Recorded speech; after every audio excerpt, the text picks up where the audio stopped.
At the beginning of the last episode, I posed the question, why spend the extra time and money to visit Hawaii when for a fraction of that cost, you could visit the Caribbean instead? Both places offer tropical sunshine, swaying palm trees, ocean views, and the whole island vibe, do they not? Annie and I spent a week in the Caribbean last February, and it was gorgeous. Those islands offered everything I mentioned above and more. If we hadn't visited Hawaii, we'd never have known what Hawaii's got that the Caribbean is missing. Not trying to step on any toes here, but I'm gonna tell the truth. Leave the security of the port behind on almost any Caribbean island, and immediately you may get the sense that harm could come to you here. It's the angst, the mask of desperation over the locals' faces, the hurried way that they approach you from the side and from behind, the way their eyes sometimes don't match their smiling faces, making visitors to their land feel kind of like bits of meat dangling on a hook. There are hustlers everywhere in the Caribbean, mostly harmless, but always working some sort of a scheme and barely able to contain their ulterior motive.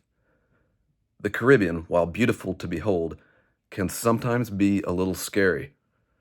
The Caribbean has no aloha. That's the difference. Aloha! Welcome to Tipsy Gypsy Travels. I'm Mike the Dent Guy. And I'm Annie, and we're taking you to Hawaii. You guys want to see some fire? Yes! And can I get a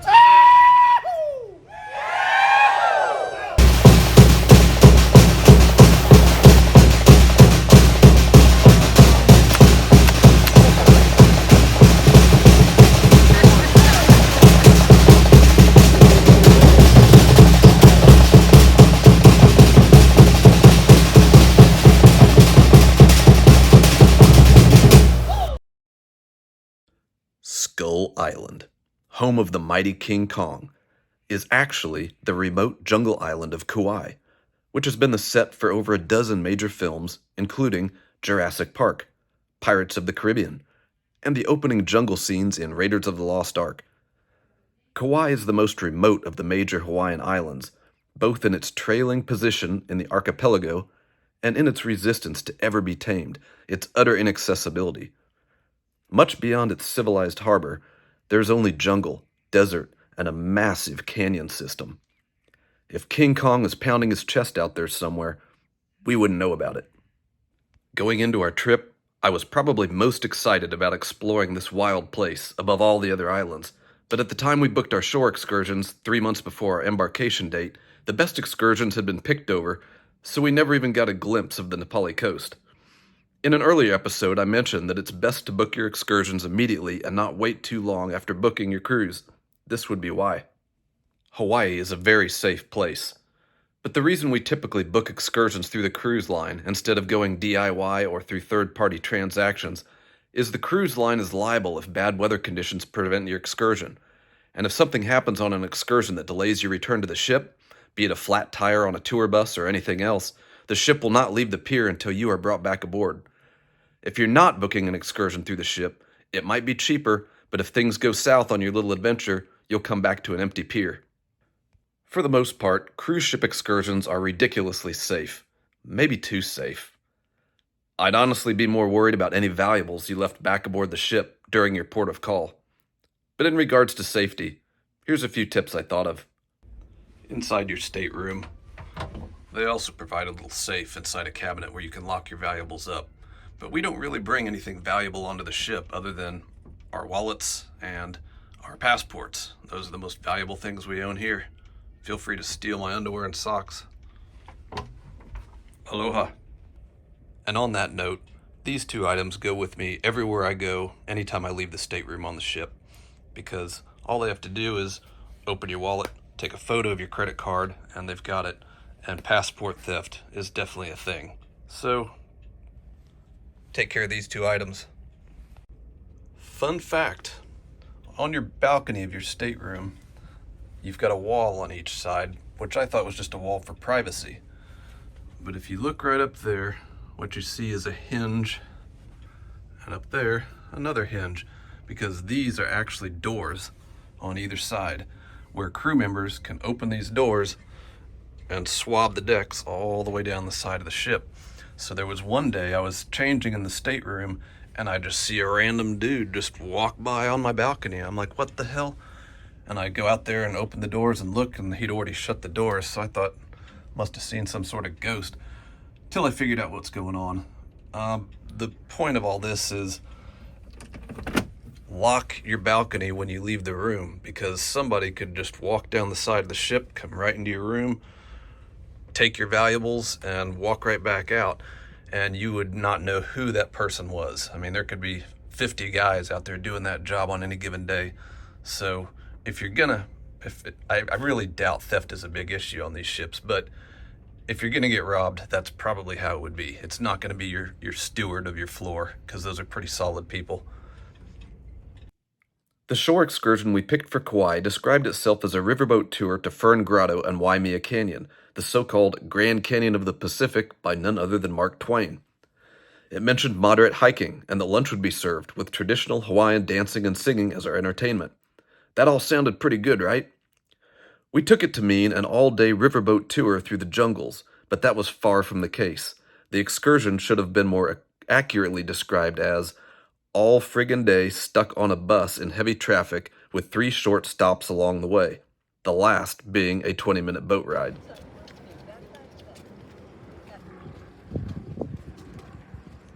Waimea Canyon overlook was pretty amazing. If you just suddenly found yourself standing here, you'd think for sure that you were somewhere in the American Southwest, which I absolutely love. But Annie, on the other hand, is not a fan of desolate, arid places. So she was a little peeved that once again we'd somehow managed to find our way to the dry desert side of the island. And this was an island that I'd been talking up for months as the true tropical jungle experience that she was looking for. So Waimea Canyon was a thumbs up for me and a thumbs down for her. After another hour or two aboard the not-so-fun bus, we arrived at a restaurant for lunch. They'd set up a buffet in back for us. The restaurant was gorgeous, but the buffet was pretty lackluster compared to what the other diners were ordering off the menu. Thank God they had a bar, because I was ready for a beer. Since we're sitting in a restaurant, let's talk about food. In the first episode, I promised that I'd do a deeper dive into the cuisine aboard a Princess cruise ship, and this would be that episode. We'll get back to our struggling shore excursion on Kauai in just a minute. The cruise ship chefs and wait staff are the true heroes aboard Princess Cruise Lines. While you'll notice marked differences in the food quality and dining experiences from one ship to another, generally speaking they do an incredible job, producing a wide variety of options and items with love down in the depths of the ship galley. Here's the basic breakdown on the dining options with Princess Cruise Lines, and how Annie and I used each of them. First, you've got the big buffet, serving breakfast, lunch, and dinner. We dine here for breakfast only, and occasionally we'll snag a snack like chips and guac or a burger and fries mid-afternoon. This place is completely casual. Wear whatever you want. The next step up is what I call casual dining options. These are grab-and-go joints located around the pool areas or in the central piazza. These joints create your custom pizzas, custom burgers, and all types of quick sandwiches and snack fare. The quality is far superior to the buffet line, but the options, generally speaking, are kind of about the same. Next step up, you've got your main dining areas for dinner. They'll serve 8 to 10 options every evening for your main courses. And while the options can be hit or miss, they're generally a pretty big hit. Now, the quality of service in these main dining areas, of which there are usually 4 to 6 per ship, is second to none. The most important point to make in this dining segment is that if you have a special request, even if it seems kind of outlandish, just ask. Do you want to reserve a specific table at a specific time every night, even though it says right there, no reservations? Just ask. Talk to your host. Want something not listed in the menu? Ask your server. Having trouble choosing between lobster and beef Wellington as your main entree? Yeah, again, just ask. There's probably a workaround where you can enjoy both. Your server and your host will become your best buddies if you're loyal to one main dining area, and they are going to take great care of you. Last, and certainly not least, are the upscale specialty restaurants. There's usually 2 or 3 per ship. A visit to one of these places may be out of pocket or a dinner or two may be included as part of your drink package if you pick the premium package. The rules change from season to season, so do your homework. On our ship, the Grand Princess, Sabatini's Italian restaurant was incredible. After dining there once, we returned for our anniversary dinner. It was completely booked up, but what did we do? We just asked. Happy anniversary to us. Sabatini's also hosted a wine pairing event, which featured some of the best wines in the world with chef pairings for each. What pairs best with a $300 bottle of wine? Well, that would of course be the beef tenderloin with green peppercorn sauce. Okay, now that you've got the gist on princess dining options, where were we? Ah yes, stuck on a bus, driving around for hours on the dry desert side of Kauai, the jungle island. It was starting to get a little bit late in the day, so we were wondering if the Riverboat Tour to Fern Grotto would possibly be able to save this excursion from being a total bust. All I'll say is that not every excursion is going to be a home run. The Riverboat Tour was a family operation passed down from generation to generation, and by the time it had fallen into the laps of the current generation, it was pretty obvious that they were over it. But the ride upriver was better than being stuck on the bus, and we got to see the home of Trey Parker, creator of South Park, as well as the exact spot in Raiders of the Lost Ark where Indy came running over the hill with a tribe of native mercenaries on his heels shouting, "Doc, start the engine! Start the engine, Doc!" It's kind of overgrown since then. The boat ride up to Fern Grotto was a short one, and from here we walked. It was another taste of the Hawaiian jungle experience that Annie and I were after, but not a full bite, just a taste. And you don't understand it until you're walking through these forests, but what's most amazing about the Hawaiian jungle is that there are no predators of people, none, and there are no venomous snakes or spiders. You could wander off into a Hawaiian rainforest without any fear at all, and you'd be perfectly safe. We're just starting to understand now, in this spot, why Hawaii is the gentlest place on Earth. It didn't used to be so very gentle, though, especially not here in Fern Grotto. We were heading into what was once a sacred place of ritual. Only the chief and his closest advisors were allowed to set foot in this particular part of the island. If you weren't part of the royal entourage and you were found here, the penalty was death. Photos and videos simply do not do justice to this place, the sacred cave with a natural altar beneath boughs of dripping ferns and perpetual streams of the purest rainwater, filtered down through miles of volcanic rock. Our tour guides offered some insights into what secret rituals might have once took place here in this grotto, unseen and undocumented for thousands of years by threat of death. Whatever once happened here was witnessed only by bygone chiefs, priests, and probably a chicken or two. Yep, I'm afraid we gotta grind the gears once again for just a second or two and talk about chickens. On Kauai, chickens are everywhere. I mean everywhere. Roosters are crowing from atop every tree. Supposedly they're the most photographed chickens in the world, and I believe it.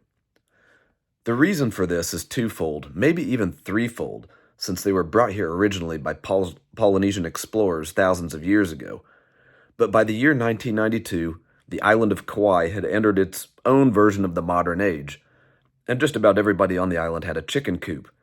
That is until September 11th, 1992, when a massive hurricane ripped through the island and leveled every chicken coop to the ground.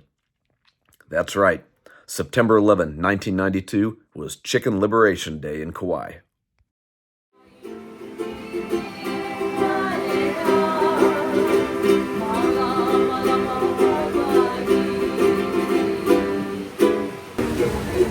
We're gonna do this with a next twisty.